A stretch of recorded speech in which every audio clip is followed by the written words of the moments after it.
Cube Boy. Hello Cube fans, Cube Boy here. It's been a little while between drinks. I hope you're all doing well, whatever you're doing in life. I was feeling inspired by recently watching all of the Friday the 13th movies, many of which I watched for the first time, and I just watched all of them. These are Jason's woods. You can't stop him. So I decided I would customize a Jason hockey mask. So this is the one that I bought off eBay. It was like, I don't know, $15 or something. And as you can see, it's just one color with the little chevrons on here. So I'm gonna sand them down and redo those because I'm not happy with the ones that come with it. I just wanted to have sort of a bit of an amalgamation mask. So I'm kind of gonna be basing my design on Friday the 13th part 4. Because I like the hockey mask with, he's got like the slash in the top of the mask with a bit of blood, so I want to have that. Sand down and a repaint and a grub up of this mask. You know, if that's interesting to you, watch on.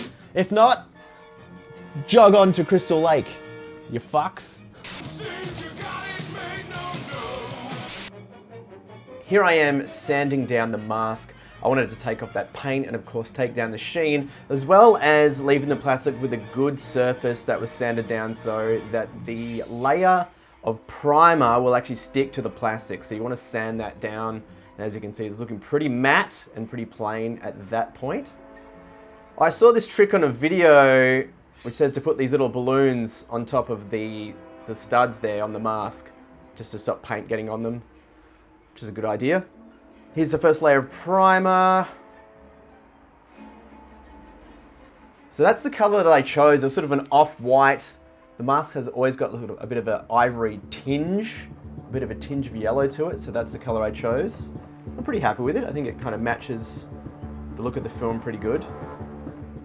Now these are some chevron patterns I got from Big Hush, which is a great channel on YouTube. I highly recommend checking it out. His whole channel is just making Jason masks. So I got a lot of inspiration from him. So massive shout out to Big Hush. Check him out on YouTube. All right, so this is where we're at with the sort of back to factory settings mask now. I've given it a fresh coat of primer and an undercoat. I put these chevrons on. I didn't have any vinyl tape, but I found some semi-translucent automotive tape, and I think it's done a pretty good job. I think it looks pretty good. And you know, if I wanted like a store-bought, fresh off the rack Jason mask, I could leave it here, and I think it looks pretty cool. I'd buy that for $1. But I want a mask that looks like it's well worn, it's seen some action, it's grubby, it's grimy, it's been worn by Jason in the field, it's bloodied, it's got battle damage, so that's what we're gonna do. So we're gonna go outside, set up some paint, and we're going to muck this mask right up. So this is the first wash of sort of a muddy, mustardy, swampy yellow that I mixed up just to add a first layer of grime to the mask. So basically putting on a whole bunch of really watered down paint and then slowly sponging it off just to leave some sort of speckled texture on the mask. So here I am looking at some reference photos from different films and other masks that people have made to pencil in some of the areas of damage that I want to mark in later. Some areas that are going to get chopped up, some of them are going to get scuffed up and sanded down. And so here I've got my rotary tool cutting out the axe wound on the mask.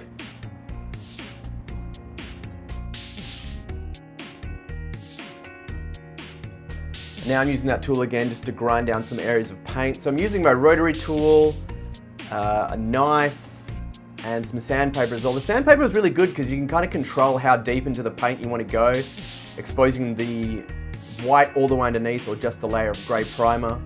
So experimenting a little bit with that was really fun. And here I've got my sort of sharp blade, adding in some texture and scratches into some more specific areas, as well as mucking up the details on the chevrons.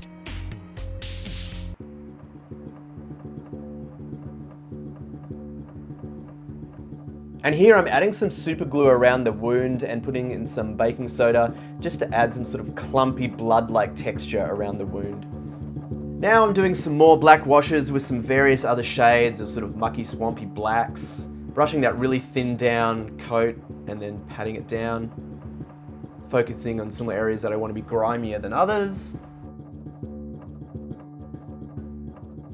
Then I started adding a little bit of blood effects around the wound area, a little bit of blood splatter as well, focusing on different shades of red, not just bright red, but slightly darker reds. Wanted to look like it's been there for a while. And then going over the areas that I've sort of muddied up and adding more scratches and then muddying up some more intentional areas. I really wanted it to be really mucky around the edges of the mask as well as like the nose and mouth holes. Really grinding those up with a damp paper towel and some dark paint. Focusing on specific areas and then also using the damp cloth to tidy up some of the areas that got a little bit too messy looking. You can kind of experiment a little bit. It was really fun just to muck it up a lot, and then if it was too much, you can tone it down a little bit and go back and add more. So I was kind of just experimenting at this point, just doing what kind of felt right and looked good. As you can see, it's come a long way from that original mask.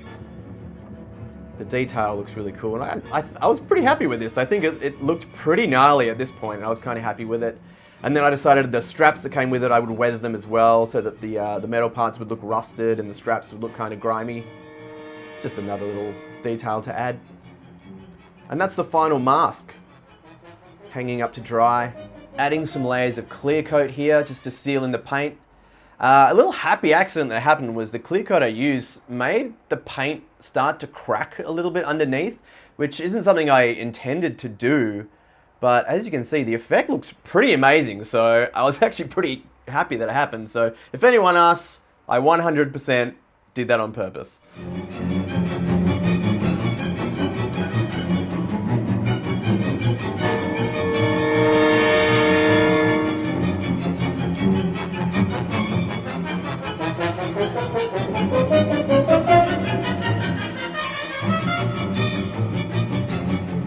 So there it is, my Jason Voorhees Friday the 13th mask. Hope you enjoyed this video. If you're new to the channel, please do all the things, like, share and subscribe. Let me know in the comments what you thought of the mask. Until next time, play it safe, stay out of the woods.